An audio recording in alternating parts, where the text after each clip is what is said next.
The conventional narrative is this, that we've made this great progress. This is the narrative told by psychiatry, that we've made great progress in understanding the biology of mental disorders. We've discovered that they are illnesses, they have a biological pathology.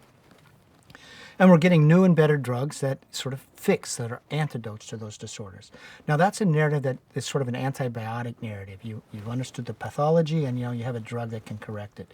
Now in science, in medicine, that in fact is usually the very sort of science that leads to a great breakthrough, a great advance in treatment, a great diminishment in the sort of outcomes of people so affected. But what happened here? The exact opposite. So this was the mystery I wanted to investigate in Anatomy of an Epidemic. We have this narrative that tells of great scientific progress. We have more people getting treated. But then why is the burden of mental illness going up in society after society as measured by the number of people on disability due to psychiatric disorders? And in the United States, for example, we had 1.25 million people on disability, adults. In other words, they were receiving a government check because they couldn't function in society. In 1987, that's the year that Prozac is approved for marketing. Today we have about 5 million people on disability. Why? Why do you see this fourfold increase if we're getting more people treated and with better and better medications? Is that disability for mental illness? Yes. So this is people. Yeah, so this is people. When we talk about the disability statistics, this is people declared eligible for disability to receive a Social Security payment because of a mental disorder. Okay, there's other disorders, back problems, etc., but this is because of a psychiatric illness. And do you know, how do we compare to other countries? So we were the country that really pioneered this explosive use, this sort of everyday use of antidepressants and stimulants, because those are the two that you really see exploding. And if you go back to the early 90s, the countries in Europe and elsewhere hadn't caught up with us at all. In other words, they were actually looking askance at the United States. Why are you using antidepressants so much? Why are you using stimulants so much?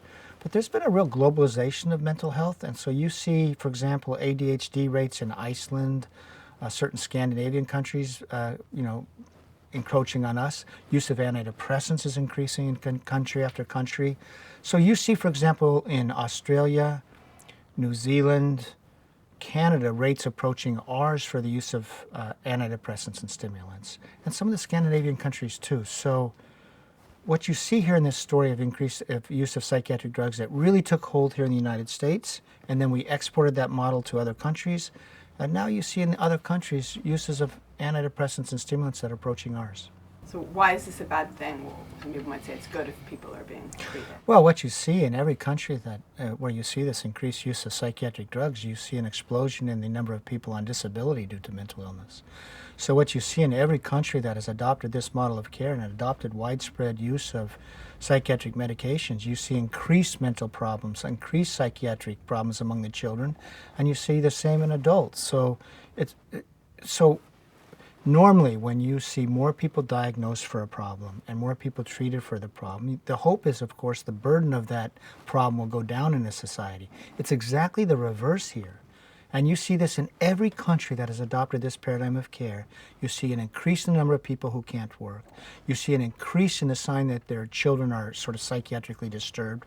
You see an increase in problems among college-age kids.